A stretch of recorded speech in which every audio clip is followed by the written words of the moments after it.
All right, I will say good morning. Our daf this morning is daf pei 80.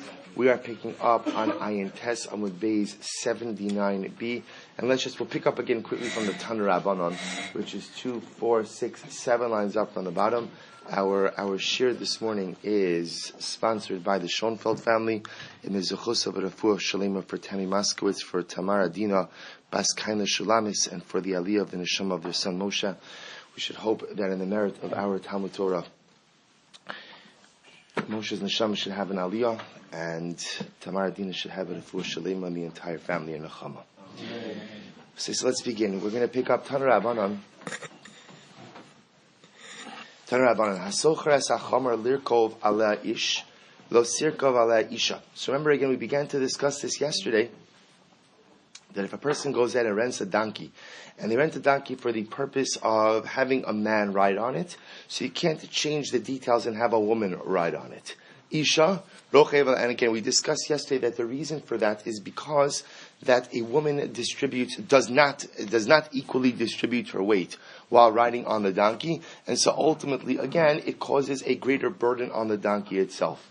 So therefore, again, a person who goes ahead and rents a donkey for a man to ride on it cannot switch the details and have a woman ride on it. However, isha rochev ala ish. But if he rented the donkey to have a woman ride on it, he could have a man ride on it because again, the load is less upon the donkey.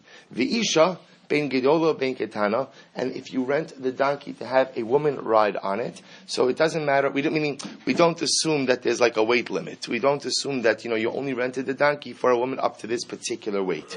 Rather, when she's gedola ketana, a large woman, a small woman, afilu meuberes, even if she's pregnant, afilu minika, even if she's nursing. I will say we'll see. So fine, even if she's nursing. To which the Gemara says, hashta menika amres. So the Gemara says like this, that when the Gemara talks about a nursing woman, that assumes that what? It's the woman and she's holding her baby. Meaning, when it says nursing, they're not talking about the extra weight that she might be carrying because she has milk. They're talking about the extra weight she has because she's carrying a baby with her. So if you already told me that you could put a woman who's a menika, who's carrying the baby with her, so do you have to say u'meuberes? Is it necessary to say a pregnant woman? Papa, mu'uberes v'himenika ka'amar. What it means is she is pregnant and she's nursing. So what does that mean? It's talking about a woman who has triple weight. The triple weight is herself, right? The waiters, be careful with these lashonos if you use them, but, right? Meaning she has her weight, she has the baby in utero, and of course she has the baby that she's holding. See, even again, this type of woman you'd be able to put on the rented donkey.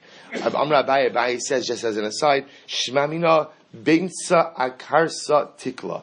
Learn from here that a fish's weight is determined by its belly. Look at Rashi. Rashi says, "Hai binse, dak hanim kar b'shuk b'mishkal." If you buy a fish, ultimately in the marketplace because of its weight, akarsa tikla lefi kreisa kovda in kreisa gadol mishkala yoser. If its stomach is larger, just know that again its weight is going to be greater. So you say this of shkoyach, meaning what's the big chiddush in that? To which the Gemara says, what does that matter? Ultimately, again, it matters for business purposes. How so? Look at Rashi.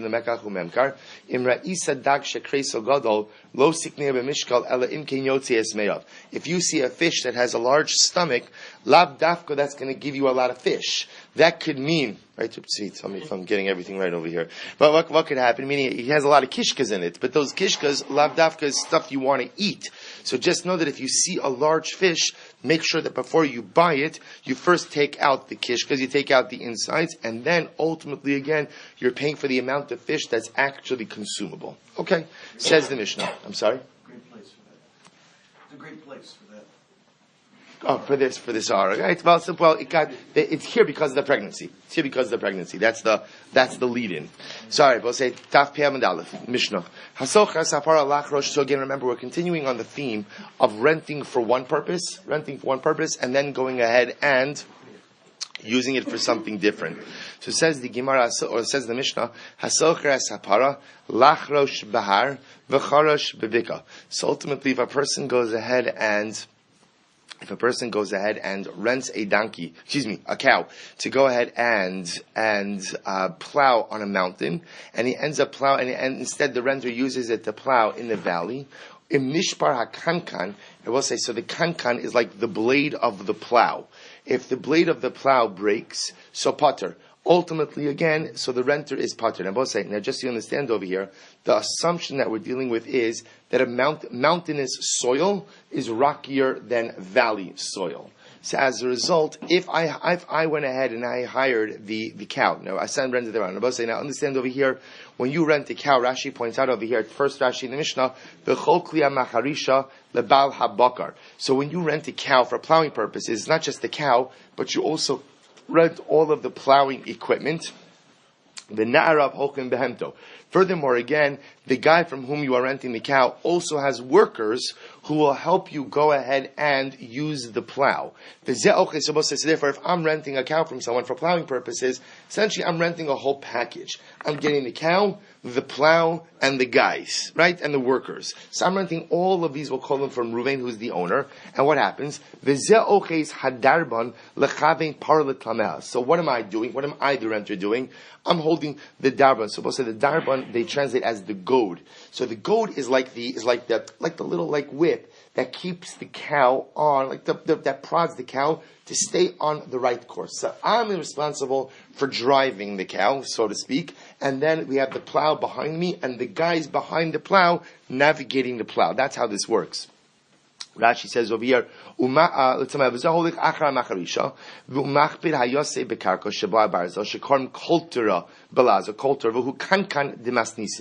we'll say, so the case over here is that I went ahead and I rented the cow and the plow and the guys to plow on the mountain, and I changed and I plowed in the valley. So if the plow breaks, if the blade breaks, the coulter, as Rashi calls it, breaks, so the Maisa I am potter. The reason for that is because if it broke in the soft soil of the valley, it certainly would have broken in the rockier soil of the mountain. However, babika, the charash bahar, but if I went ahead and I rented the cow to go ahead and plow in the valley, the charash bahar, but instead what? I go ahead and I use it in the mountain, and what happens? Im nishbara kankan, if the blade of the plow broke, then chayiv. Then ultimately, again, I will be chayiv. We'll say why? Because here, it's quite possible that had I used it in the valley with the softer soil, the plow would not have broken. Lodush bekitnes v'dash betvua. Similarly, we'll say it's an interesting case. Let's say I rented an animal to go ahead and thresh kidneys. Kidneys are legumes, and instead I go ahead and I use it to go ahead and thresh wheat. So we'll say, so what happened over here? The animal slipped and broke its leg. Now remember, I deviated. I rented it to go ahead and thresh legumes. I used it to thresh wheat, and now it got injured. What's the halacha potter? Why? Because we'll say the assumption is legumes are more slippery. Thank you. Are more slipperier. Yeah, slipperier. Okay, good. Are more slippery than wheat. So therefore, I will say like this: if I rented it to go ahead and thresh legumes, the assumption is there is a danger of slippage, and therefore, again, if I go ahead and use it for wheat, which is less slippery, then halacha l'maisa I am potter. On the other hand, ladush b'tuva b'dash v'kitnis. But if I went ahead and rented the animal to go ahead and thresh wheat, and I used it by kitnis, by legumes, chayiv, then ultimately again I will be chayiv for that deviation. Why? Because ultimately again the legumes are more slippery than the wheat. Fine. So we'll say. So you see, the bottom line is that although we would be tempted to say any single time you deviate from the terms of the rental agreement, you should be chayiv. We see at the end of the day that's not necessarily true, right? We see at the end of the day that sometimes, again, it depends. Did you go ahead and switch to something that created a heightened liability or a lesser liability? You're only going to be chayiv for heightened liability. Okay, so it says the Gemara, Heicha de lo shaniba man mishan. So now the Gemara asks a different question. What happens in a case where I rented a cow to go ahead and plow my field? So I rented the cow with the plow and the guys to work the plow. And what happens? I didn't deviate, meaning I rented it to go ahead and plow my field, wherever the field is, doesn't matter. And that's where I'm plowing. And then what happens? In the course of the plowing, the plow breaks, right? The coulter, the blade breaks. Who is chayiv? Now, what do you mean, who is chayiv? Remember, there are two people at play over here. There's me, the renter. What am I doing in this? I'm going ahead and leading the cow, right? I'm the guy with the goad. I'm the guy with the prodder to keep the cow on the right track. And then there are the hired workers who really work ultimately for the balabas, for Reuben, for the owner of the cow, who are on the back guiding the plow. So the shayla is, at the end of the day, who is chayiv if the plow breaks? Remember again, no deviation of terms of rental. Here it's just a din of ischayvus. Look at Rashi. Ve'echad lo shani ve'in la balapar le'tivah lo klum. And in this case over here, the balapara, the balabas of the par, can't go ahead and claim anything against me. I didn't deviate. Ve'elu shay b'pulas amanik va'ochis yachad schirim hayu eismen poshe b'shires hakankan. So we'll say who is, the Rashi happens to point out over here that the case that the Gemara is talking about is that the guys working on the plow were actually hired workers as well. Lav dafka, they work for Ruvain. They're guys that I hired for this job. So who is chayiv? To which the Gemara says, Amar Papa, dinakit parsha mishalim. Rav Papa says the one who goes ahead and is handling the parsha is the one who goes ahead and has to pay. What's the parsha? Look at Rashi. Dinakit parsha mardeuhu mishalim shel kiven es hapara yafa va'idei she'ives es hashura shel ma'ana nishbar kankan. But so the guy who's holding the goad, meaning me, the renter, the guy who's holding the goad, he is the guy who is chayiv. Why? Because the reason that we assumed the plow broke was because the cow was not going in a straight line. In other words, apparently if you go zigzag, that heightens the possibility that the plow is going to break. So because we put the responsibility on the shoulders of the driver, we'll call him, the guy with the goat. He's responsible for the breakage. Rav Shisha Berei Durav Idi Amar, Denakit Mana Mishalim. Shisha Berei Davidi says, no, the one I will say who is in charge of the kankan, who is in charge of the actual plow, he is the one who is responsible for the breakage of the plow. So the Gemara says, fine. And ultimately, again, the halacha is that the one who is controlling the plow is the one who is chayev ultimately for any breakage. V'i duchta de Mexica gundari tarvaihu mishalmin. But I will say, if at the end of the day the field is a place to Mexica gundari, what does that mean? Look at Rashi. Rashi says over here, first of all, the hilchasa dinakit mana mishalmin. So the halacha is that the one who is controlling the plow is the one who is chayev if it breaks. Shiluloha and miku yoser midai lo hayon nishbar beibes hashos. Well, this is actually very interesting. So apparently, when you're plowing, you could adjust the plow to have the blade go into different depths of the ground. And depending on the rockiness of the soil, the person who's driving the plow or in charge of the plow has to figure out what depth to put the blade. So if you put the blade too deep, and that's why it broke, so ultimately, guys, the Gemara Paskins, that responsibility for the broken blade of the plow rests with the guy who's in charge of the plow. However, says the Gemara with one exception, if Rashi says but if you know that the mountain was, or if you know that the place where they were playing is a very rocky place, then what? Then both the driver as well as the one who's managing the plow both have joint responsibility for this. Fine. That was a very interesting case. I sell a cow to my friend, and I say to my friend, this cow is an akchonis, this cow is a gorer, right? A gorer, meaning cow that gores. He nashchanasi, it bites. Ba'atonasi, it kicks. Raftzanasi, it sits on stuff. V'haya ba. So, but otherwise, it's a good cow. I'm saying otherwise, this is mamish no cow is perfect. No cow is perfect. Right? It has wonderful midos though. Aside from this, wonderful midos, ala midos. Right? So says the Gemara the following. So again, in this case, the seller is saying it has all of these problems, and then what happens? V'haya ba mumacher. And by the way, it had another problem, for whatever it is, whatever the other mum is. V'sanfa bein hamumin. Now, what ended up happening, I will say, in this case over here, is the seller included the real mum, or I should say, a real mum, in between all of these other mumin. And then what happens? And then so I buy the animal anyway. Now, I will say, now why do I buy the animal anyway? So Rashi says over here, well, actually, before I get to it, I buy the animal anyway, and then it turns out that's what? The animal really does have that mum, the one that was included with all of the others. The halacha is, harizeh mekachtos. We'll say this is a voidable sale. Now what's happening over here? Look at Rashi for just a moment. Rashi says over here, V'sanfu ba min amumin acher. We'll say now the case over here is the following. The owner of the animal says, this animal kicks, bites, gores, squats on stuff that does belong to it, all of this stuff, and also includes, it's also blind in its right eye. For argument's sake, it's blind in its right eye. So we'll say, so I know that the owner is that the animal doesn't have these movement. The animal is not a gorer. However, I know it, right? I've been following this animal. The animal is not a gorer. It's not kicker. It's not kicking stuff. It's not squatting on stuff. Now, why is the owner saying all this stuff? Why is he saying all of this? He's saying it because he wants to be freed from liability. Because if he says on the front end the animal has all of these problems and I buy it anyway, this buyer can't come back to the seller. But what does he do? In the list of all of these supposed issues the animal has, he includes a real mum. The real mum is the animal's blind in its right eye. Now what happened? See, I didn't pay attention to the blindness in the right eye. Why? Because I was distracted by everything else, right? No, because Lamaisa, again, I assumed what he's doing is he's enumerating every single possible thing that could be wrong in the animal. So that's essentially I'm buying the animal as is, right? I'm buying the animal with all of its imperfections. But I didn't actually think that the animal was blind in its right eye. Because again, he was listing this mum in the list with all the other women that I know the animal did not have. So I just assume it didn't really have this one either. I get home and then what happens? I wonder, why is the animal constantly walking into the right wall? Right? And then I realize because it's blind in its, or left wall, because it's blind in its left eye, so Lamaisa, again, I could void the sale. I could claim a mekachtos. Now look at Rashi. How do you say mekachtos? Because I will say, I knew, either after my investigation, due diligence, or whatever, I knew that the other woman that the owner said the animal possessed, it didn't really have. So, ukasavar hu bekulan mishaker, ella lahashlich me'alav tar umasu omer.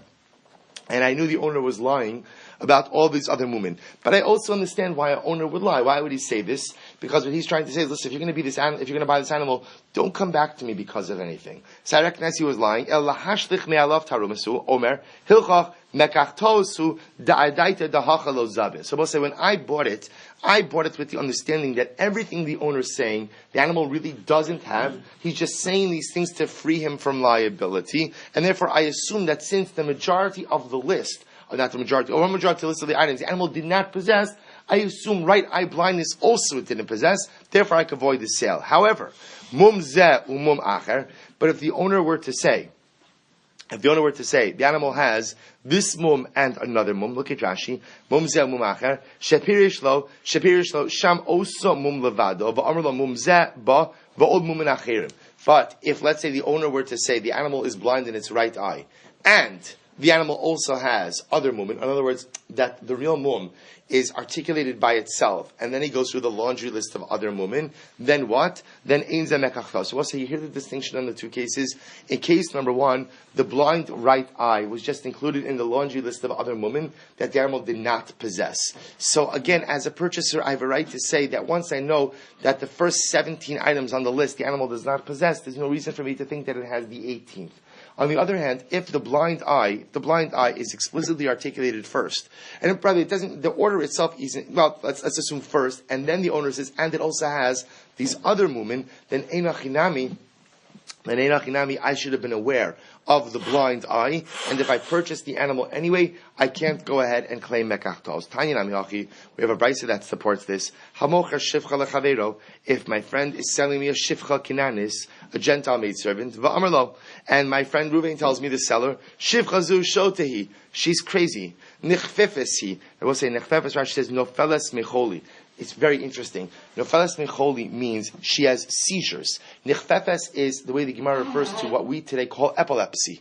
Epilepsy is referring to people who had epileptic seizures. They would just fall down and begin to seize. So she has epilepsy. He mishomemesi. Now, by the way, it's just interesting to see how exactly epilepsy was understood, was often understood in the Gemara, that you see it's often sometimes mentioned in the same context as shota, right? Because again, a person would fall down, begin to seize, and in the midst of that seizure, looked like they were crazy. It's just fascinating to see. So she's a shota, she's nichfefa, she's epileptic, mishomemesi. Rashi says mishugas. And I will say now, shota and mishuga are often different. I should say the craziness manifests itself in different ways. Okay, and what happens? And by the way, like there's another mum in that. Now she's not actually any of these things. She's not epileptic. She's not the shota, and she's not the meshuga. So, but yet the owner said all these things. And again, the logic over here is people would say this kind of stuff just to free themselves from any liability. But the owner also slides in that list another mum that the shivcha actually does have. That she does have. but I, the purchaser, just didn't feel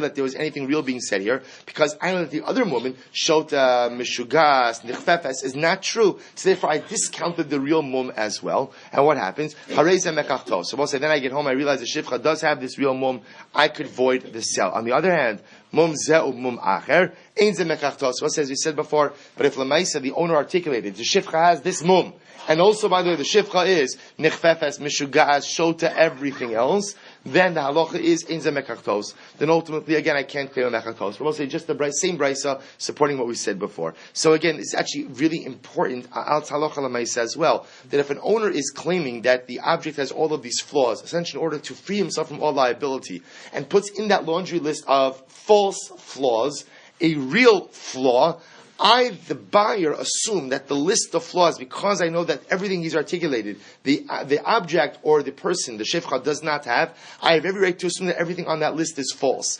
Therefore, if it turns out that one of them is, you have the right to void the sale. But if the real mum was explicitly articulated, and then he went into the laundry list of fake mumin, then einachinami, I can't claim mekachtos, I should have done my due diligence.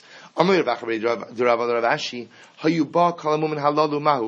is now the Gemara asks an interesting question. So what happens if, let's say whether it's the shifcha case or whether it's the para case, the object in question or the person in question had all of these mumin. So what does that look like? We'll say, now what does this mean? Look at Rashi. So we'll say, so what happens? Let's say again, the para has all of the mumin that the owner articulated, but I, the purchaser, really only care about one of the mumin. And what happens? Uba v'torno kisavar hayisi sha'ata kolel ba masha'in ba u'mashiyesh ba v'liyadati shezeba lo hayisi lo k'chamai. So we'll say in this case over here, what happens if the animal does have all of the mumin? Now the truth is, I don't care about all of the mumin except one.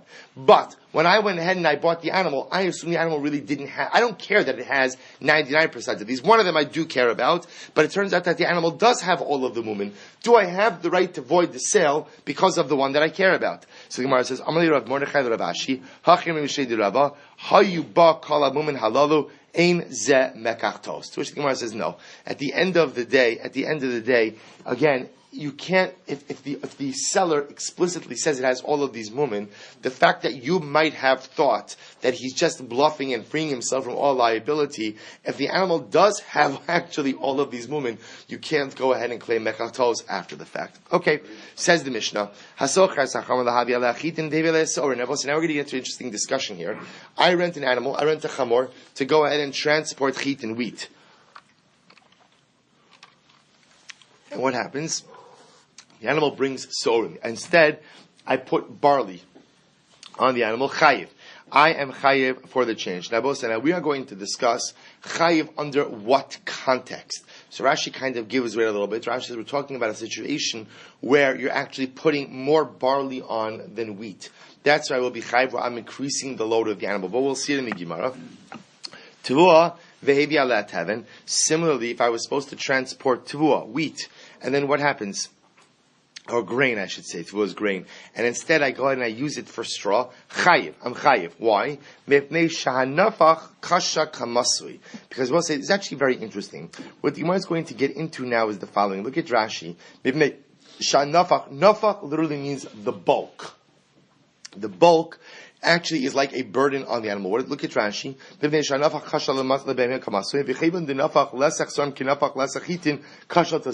we're going to see there are certain things which, although they may be the same weight as another item, the mass is distributed differently of the item. So because the mass is distributed differently, therefore what? Therefore it could create a greater burden on the animal. So this is very interesting. We'll discuss essentially two different types of cases. One type of case where I rented an animal to carry a load of X. So obviously if I load on X plus Y and the animal buckles or the animal is injured as a result of that additional weight, I can hear that I'm chayiv.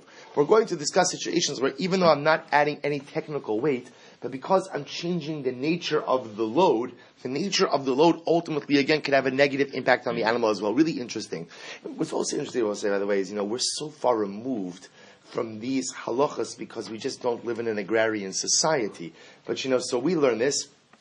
And it's interesting, understand that in Bismana Gemara, even later than that, this was like the bread and butter of everyday life. Like these halachas, like this, we look at Arachayim as like our activities, halachic activities. This was everyday life. Incredible. So the Gemara says the following. If I hired an animal to go and transport the lesech is an amount of grain of wheat, and instead I use it to transport the lesech of barley, potter. Because again, the assumption is, even though we will see that barley and wheat have different mass distributions, nevertheless, again, I'm potter because the sum total weight is the same. But if I add on to the burden of the animal, I will be chayiv. So here's an interesting question. Now remember again, whenever you're loading up an animal, we have to make an automatic assumption that's what? It's not going to be precise. Right? So meaning, I'm going ahead and I'm hiring an animal, I rent an animal to go ahead and transport a lesech of wheat.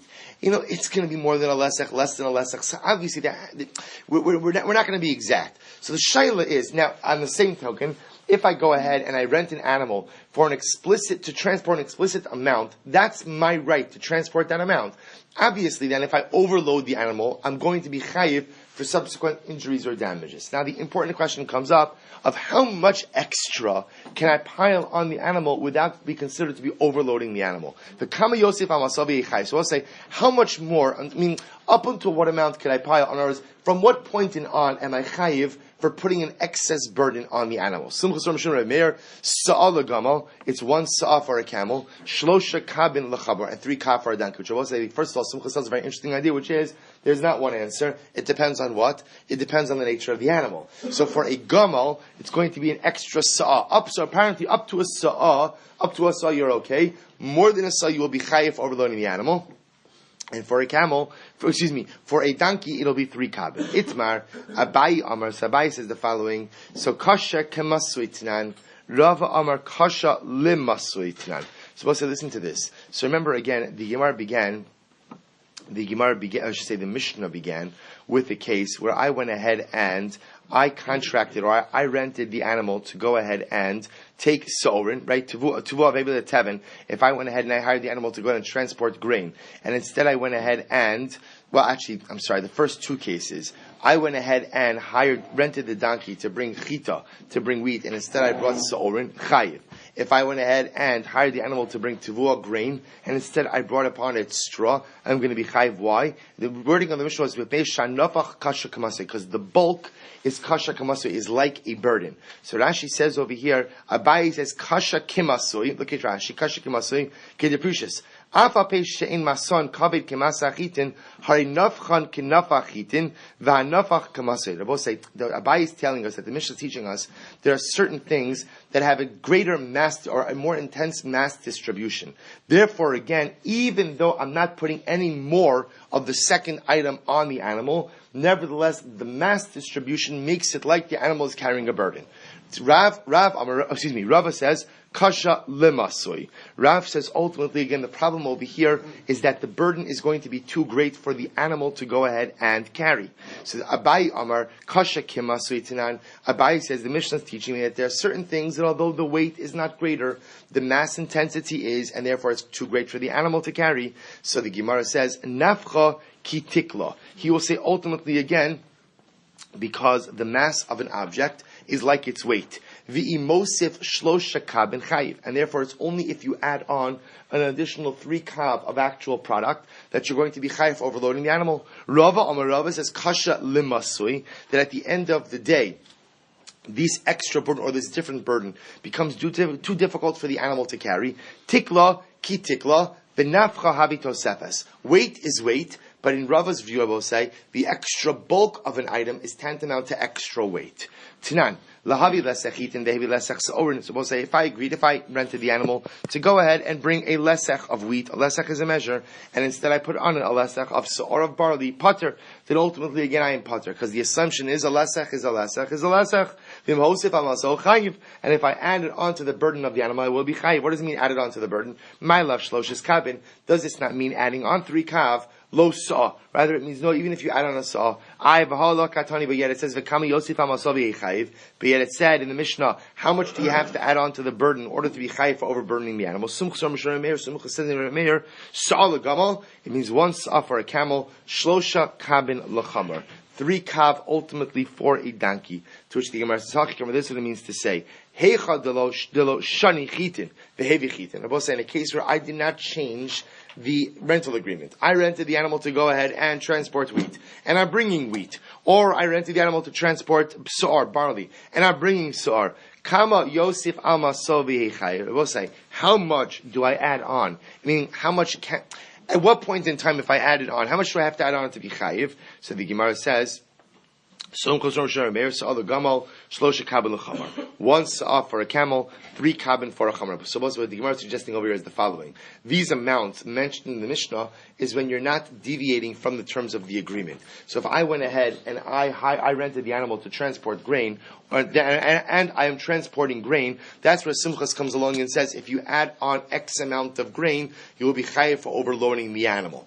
But if you go ahead and you switch from grain to barley, so then again it could be that overloading even of lesser amounts, or I should say adding of lesser amounts, could be tantamount to overloading the animal. Why? Because since the bulk, we'll call it the nafach, the bulk ultimately of barley, is different than the bulk, which we call the mass distribution of grain, even adding on a smaller amount could ultimately result in the overburdening of the animal. That's what I say. That's the take-home message over here. That lemaisa, again, when you're adding on more of the agreed upon product that is being transported, that's where Sumchas's amounts come in the Mishnah. But when you are changing the product that is being transported, then it could even adding on of lesser amounts could result of an overburdening of the animal as a result of the mass distributions of this new item. Fine. Says the Gemara, Tashma, last line, Tashma lahavi lesechitin. If a person goes ahead and rents the animal to transport the lesech of chitin, behevi sheish esrei soren, and instead, what do? I go ahead and I transport 16 saw of barley. Now, I will say, if you look at Rashi says sheish esrei tosefes saw. So what I've done now is I've added on an extra saw in order to make this the equivalent of that same amount of wheat. So apparently 16 saw of barley is the equivalent of the weight amount of 1 lesech of wheat. So it says the Gemara, or the mass amount, I should say. So the Gemara says, Chayiv, you're Chayiv for that. So we'll say, now remember, you're Chayiv for that because in reality, the barley is going to be heavier because of the mass distribution. So, shloshes kabin pater. But you see that if you were to add on an additional 3 kav, you would be pater. So, Tergema Abaye says, b'machkisa. What says interesting? Machkisa means, Rashi says, ani shamati so'orin she'esliu. So Rashi at first says that it means barley that became wormy. But then Rashi goes on to explain that what it actually means is a load that's been leveled. The idea over here is, remember, you could put different kinds of loads on an animal. You could pile it up, or you can level it out. Apparently, again, when the load is leveled, the weight, because it's leveled, the mass distribution makes it a bit easier to be transported by the animal. Fine. Turn up on him. Kav l'kasef. So let's listen to this. Now the Bryce is going to quote the following. The Bryce is going to quote the different amounts that are considered to be overburdening. So for example, we'll say a kasef is someone who goes out and carries something on their back. So a kav l'kasef means what? Look at Rashi. Kav havi tosefes la'adam hanose b'kasef v'chayev hanose b'kilkulo. So the idea over here is, if I hired someone, a porter, right? I hired someone to schlep stuff for me. So what happens? If I put a quart or more of additional stuff on them, that is considered that I've overburdened the individual. And therefore, again, I would be chayiv for any resulting damages that may occur to that person. So, adriv la'ariva. So we'll say, look at Rashi, adriv la'ariva, lesech. So adriv apparently is a lesech. If I hired a small boat to go ahead and transport item, if I go ahead and overload it by a lesech, that is considered overload. Let's remember again, these amounts are important because if any damages occur as a result of overloading, I'm only chayiv if I overloaded by this amount or more. So I rented a small boat. If I overloaded it by less than a lesech, I'm not chayiv for damages. More than a lesech or more, I will be chayiv for damages. La ariva, kor. We'll say, what's an ariva? So I'm sorry, I read that wrong. Adriv la riva. Kor l'svina. We'll say svina is a large boat. So if an adriv is a small boat, then ultimately again svina is a larger boat. So if I overload a larger boat by a kor or more, I'm going to be chayav for damages. Shloshes kurim leborni gidola. And I will say borni gidola is a large ship. So we've got an ariva, which is like a small boat, a svina, which is a larger boat, and a borni, which is a ship, right? A larger boat.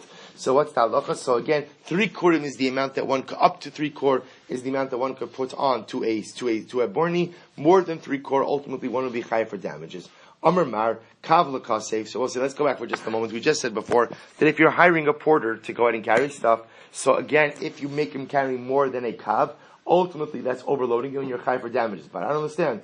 Im Isa de la Matzibe, Bardas Ulishte. Why would you ever have a case, I will say, of a porter who is going to suffer damages as a result of overloading? He's a bardas. As a bardas, if the load is too heavy, what should he do? Take it off. I understand. Meaning, a boat obviously cannot remove the additional stuff that's on it. Even an animal doesn't always have the ability to overload the additional stuff that's on it. But if a person is overloaded with stuff, let him just take it off. Abaye says the case here of Osa is that he was so overloaded that he buckled under the load immediately. Meaning he didn't have time to unload, he buckled under the load immediately. So Rava says, no, even if he didn't buckle under the load immediately, we're talking about a case where what? It's not that he can't handle the load. It's just that what? This is not what he was contracted to do.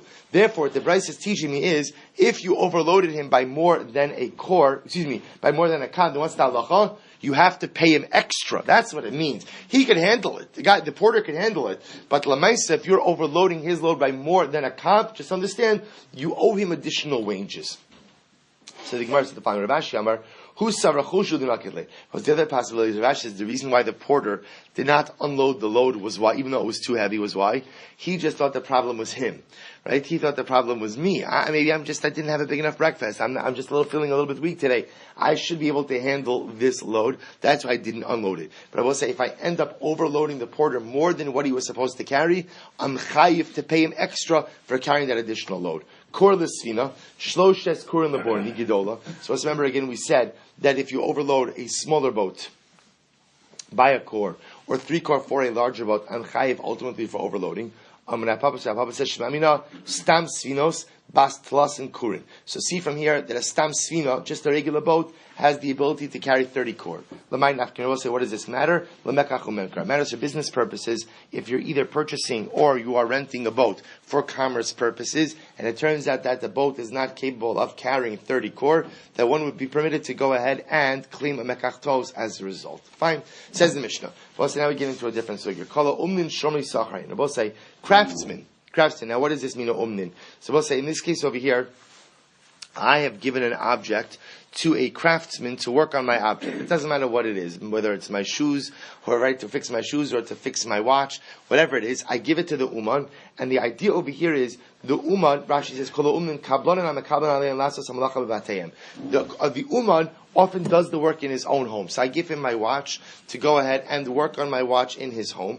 We'll say, what's his relationship to my object? Meaning, what's his relationship to my watch? To which the Mishnah tells me his relationship is he's a shomer sachar. He is a paid custodian vis-a-vis my watch. Shomer sachin, v'kulan she'amru tala shalcha, v'avemo, shomechim. We'll say, the moment that the uman says, listen, come pick up your watch, right? And give me my money, he transforms into a shomer chinam, into an unpaid custodian. Just understand, obviously, the idea of being a shomer sachar, a paid custodian, represents a heightened level of responsibility. Specifically, with geneva va'aveda. If the object is stolen or lost, ultimately the shomer sachar. So what the Mishnah is saying is the following: when the uman is working on my watch, he's a shomer chinam. But the moment he says, "Pick up your watch, so I can get," and I'd like to get paid, he becomes I just said that wrong. When he's working on my watch, he is a shomer sachar. The moment that he says, "Come pick up your watch," right, and give me my money, he is a shomer chinam. Look at Rashi, transforms. Look at Rashi. I have finished my work, says the watchman. Right? Says the Uman, or watchmaker. We'll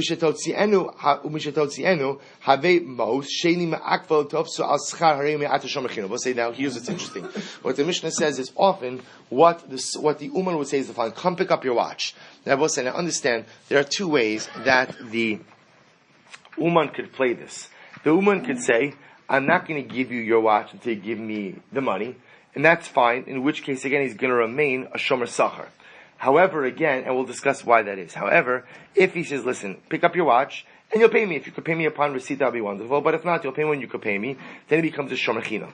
So because at that point in time, what he's saying is, if I'm not going to hold the watch until you pay me, but I'd like you just to pick up your finished product, then lemaisa again, under those circumstances, he becomes a shomer chinam. Fine. So we'll discuss ultimately again why that is. Shomer li v'eshmar lecha. But if I say to someone, watch my object and I'll watch your object, then shomer sachar. So we'll say, I say to Ruvain, watch my object, and then when you go away, I'll watch your object. So ultimately, again, Ruvain, I am considered to be a shomer sachar when I watch Ruvain's object. Why? Because I got something in return for that service. In other words, the definition of a shomer chinam is someone who does not receive anything for his shmira. But in this case over here, because I am getting a service, when I watch Ruvain's object, he is going to watch mine. Therefore, ultimately, I am a shomer sachar. Shomer li va'amar hanach lefanai.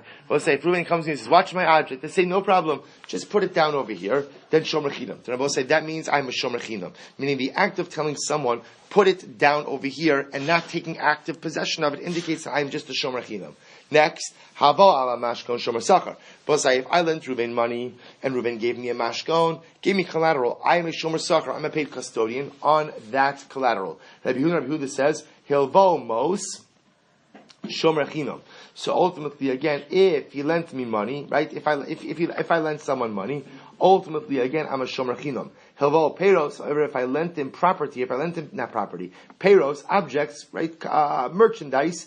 Then shomer sachar. Then ultimately, again, he's going to be a shomer sachar on that. Rabbi saying, now we'll discuss all of this in the Gemara. Abishal says, Rashi Adam lahaskir mashkono sha'ani lios posik. This is a very interesting halacha. If I lent money to a pauper and the pauper gave me a mashkon, I am permitted to go ahead and rent out that mashkon. Lios posik plach. Now, when I rent out the mashkon, what am I doing?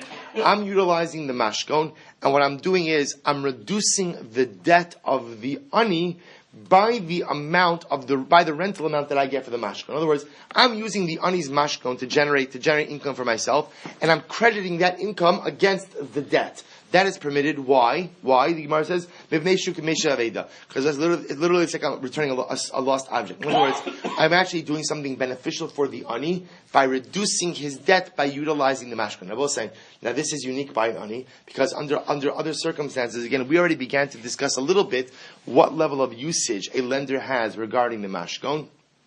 Generally, you can't do business with a mashkon, but by an ani, there's an exception. Since by the ani, the usage of his mashkon ultimately benefits the ani, I am permitted to do this. And I say now the parameters of this, ultimately, again, what type of mashkon do I need the agreement of the ani? That we'll see in the Gemara. So it says the Gemara, Leima Masnis, let's really speak in the Gemara. Leima Masnis. Look, Meir. So both say our Mishnah does not reflect the view of Rabbi Meir. How so? This sanya socher ketzad mishalim. So how does a socher pay? Rabbi Meir omer kishomer chinam. We'll say Rabbi Meir holds that a socher, that a renter is like a shomer chinam. So we'll say so. Ultimately, again, Rabbi Meir is of the opinion that if a socher is like a shomer chinam, so right, Rabbi Yehuda omer kishomer sacher. Rabbi Yehuda says he's like a shomer sacher. So we'll say the assumption over here that we are making is that since Rabbi Meir holds that a socher ultimately again is like a shomer chinam. Look at Rashi. Ketzad mishalim. The shomer chinam, shomer sachar, b'shol ksivi socher, lo ksivi. Umahu din chiyuvo le'in gneva veda pater chayiv. So we'll say we assume ultimately again. We assume that if Rabbi Meir is going to treat the socher like a shomer chinam, he's going to treat the uman like a shomer chinam as well, and therefore that stands in contradiction to the Mishnah, which says that the uman is like a shomer socher. This sanya, because we learned socher ketzad mishalim, Rabbi Meir omer kishomer chinam, Rabbi Yehuda omer kishomer socher. To which the Gemara says no. I feel tim Rabbi Meir. By he no. Tikashavi kuli ama va'agir le'ledidei have iluye shomer sachar. We'll say we assume that at the end of the day, even Rabbi Meir would agree in the Mishnah. Why? Because in that hana, that ultimately again the balabas goes ahead and chooses this uman, right, and rents his services above anyone else, that has a dollar value to the uman. In addition, to the actual money he's going to get paid, it's good for his reputation, it's good for his business. So because of that additional benefit that he gets, that the balabas chose him over other umnin, that makes him into a shomer chinam. Shomer sachar, excuse me. We'll stop over here, but essentially, let me just say this outside, because we'll pick up with this tomorrow. What the Gemara is going to suggest is the following, that at the end of the day, there are two ways you can become a shomer sachar. The classical shomer sachar is how? I go over to Ruvain, I say, Ruvain, watch my object, here's $20 a day to watch my object. That's a shomer sachar. We're going to see now that there's another type of shomer sachar, which is a relationship that is engendered through almost a non-tangible reality that has a financial value to it. So for example, in this case over here, when I hire someone to do work, I give my watch to an uman. Am I paying him to be a shomer on the object? No. But because I chose him, as opposed to what? The other umnin who I could have chosen, that there's a dollar value associated with that choosing of this particular uman. That dollar value, that choosing of that uman has a dollar value to the uman, and in kind of the reciprocity for that dollar value being chosen manifests itself in the uman taking upon himself a shomer sachar type of responsibility to the object. So again, we'll get into this more, we'll get into this a lot more tomorrow. Maybe I'll record a little bit more today so we start a little bit further down on the daf. But just understand, that's the reality that we're coming into over here. This is a new form of shomer sachar, where a shmir that's not engendered by an explicit payment, but a shmir that is created ultimately again through a non-tangible benefit that ultimately is quantifiable by the worker, by the uman, in a financial way. All right, we'll pick up with it in Metzia Hashem tomorrow a little bit more. Lav dafka. No, see that's the chiddush over here. It's not the pshat that the. Well, say good evening. Just to continue a little bit to finish up the Gemara up until the two dots. So the Gemara said, remember, we're trying to figure out the authorship of the Mishnah. This is Pei Amud Beis 80b, about 3 lines into where the Gemara starts. 4 lines in, I should say. To which the Gemara wanted to suggest that the Mishnah is not like Rabbi Meir. Now the Gemara said, "Afilu tim Rabbi Meir." The truth is, the Mishnah could even go according to Rabbi Meir. How so? Because because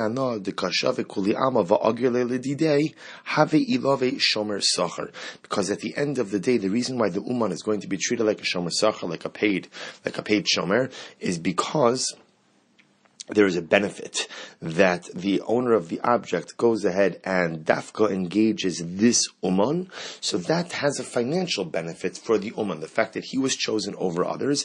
Therefore, as a result of that financial benefit, he becomes a shomer sachar. I asked the Gemara, but if that's the case, that the fact that he's chosen makes him a shomer sachar, so then we should say the same thing by a socher, by a renter as well. To which the Gemara says, because since ultimately excuse me, since the owner of the object has the option to rent to a variety of different people, but he dafka chooses this particular socher, have ilov a shomer sachar. Ultimately, that should make the socher into a shomer sachar as well. To which the Gemara says, and I'll say, obviously, that's not the case, because Lamaisa Rabbi Meir holds that a socher is only considered to be a shomer chinam. To which the Gemara says, Ella afilu tim Rabbi Meir. So rather, again, you can still go ahead and say that the Mishnah reflects the view of Rabbi Meir. How so? Bahi hana de kayohev le tfei purta have ilave shomer sachar.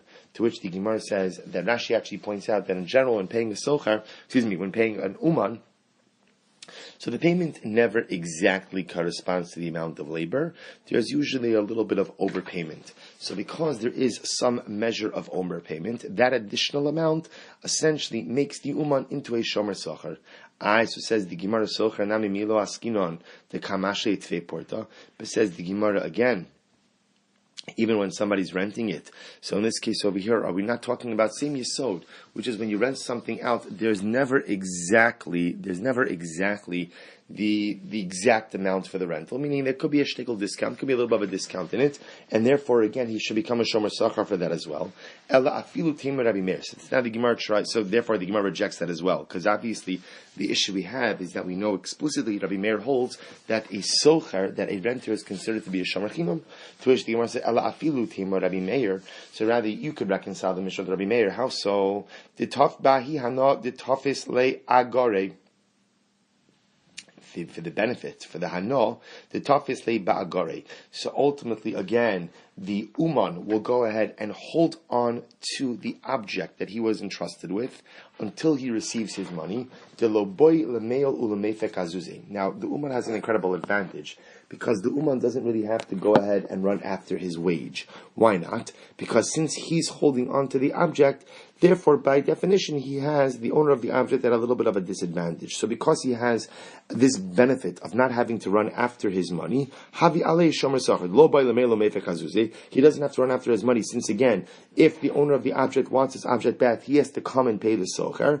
Therefore, again, this makes the socher, I keep saying socher. This makes the uman a shomer socher. The other possibility is kidemachlif rabba bar avua v'tani. Now, interesting for both sides. So Rabba bar avua has a much simpler resolution to this. According to Rabba bar avua, there is no problem to go ahead and say that the Mishnah is in accordance with Rabbi Meir for one simple reason, because Rabba bar avua has an alternate version. He has like this socher keitzad mishalim in his brayso. So in the brayso it says, how does the socher pay? In other words, that ultimately is the socher considered to be a shomer sachar, shomer chinam. Rabbi Meir omer ke shomer sachar, and Rabbi Huda omer ke shomer chinam. So in Rabbi bar avua's version, so the shitas of Rabbi Meir and Rabbi Huda are switched around. Therefore, again, Rabbi Meir is one who holds that a socher is like a shomer sachar, and therefore, again, the Mishnah actually bolsters that view. Again, not by talking about a socher, but ultimately by talking about an uman. So in total we have about 3 different approaches as to how to reconcile Rabbi Meir of the Braisa and allow him to still be the author of the Mishnah. And then we have Rabbi bar avua's approach, who essentially holds that we could just switch around, but he has an alternate version in which the shitos of Rabbi Meir and Rabbi Huda are switched around, in which case Rabbi Meir's shita aligns with the Mishnah as well. Alright, so we will stop over here. We will pick up in Metzia Hashem at the 2 dots of Pei Amud Beis. The 2 dots for Kulan Shamru Tol Es Shalcha Bave Mos Shomer Chinam. In Metzia Hashem tomorrow morning. Wishing everyone a wonderful evening.